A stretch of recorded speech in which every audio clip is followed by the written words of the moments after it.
আমি রাহুল। প্রায় নিজের অজান্তেই একটা বিষয়ে আমি ডুবে যাই, দীর্ঘসূচিতে। কখন কোথায় কিভাবে এই সমস্যা পড়ছি জানা নেই। তবে এই দীর্ঘসূচিতার কারণে জীবনের অনেকটা সময় নষ্ট করেছি। কোনো কাজ শুরু করার আগেই ভয় লাগে, ভাবি মানুষ কি বলবে, কাজটা যদি ঠিকভাবে করতে না পারি টিচার কি বলবে। এই কারণে অনেক সময় কনফিডেন্ট হারিয়ে ফেলি। এরপর ভাবি কাজটা থাকুক, আজকে থাকুক, কালকে আবার করব। সেমিস্টার ফাইনাল চলে আসে, একের পর এক অ্যাসাইনমেন্টের ডেডলাইন কাজ হতে থাকে। দিন চলে গেলেও কাজ হয় না।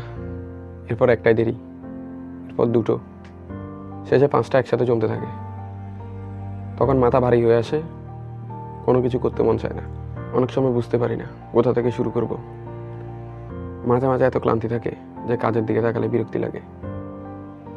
সেই বিরক্তি নিয়ে কোনো কাজ করতে মন চায় না। এরপর থেকে নিজের প্রতি সংশয় ও অনিশ্চয়তা তৈরি হয়। বন্ধুদের যখন একটা ভালো কাজ করতে দেখি তখন মনে হয় আমি পিছিয়ে পড়েছি। সেখান থেকে আত্মবিশ্বাসটা কমে যায়। মনে হয় আমি কেন করতে পারছি না, আমি কেন ডেডলাইনের আগে কাজটা জমা দিতে পারছি না। একদিন মনে হলো এভাবে আর কতদিন। আমি ছোট্ট একটা পদক্ষেপ নিলাম। প্রতিদিন যে যে কাজ করব সেগুলো একটি নোটপ্যাডে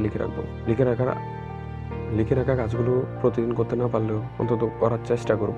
এতে পার্থক্য হলো আমি শুরু করতে পারলাম, আমার বাজে অভ্যাসগুলো পরিবর্তন হওয়া শুরু হলো। আমি সময় ভাগ করে নিলাম, ছোট ছোট সময়ের কাজ। ফলাফল আসলো, চাপ কমতে লাগলো, আর কাজের গতি বাড়তে লাগলো।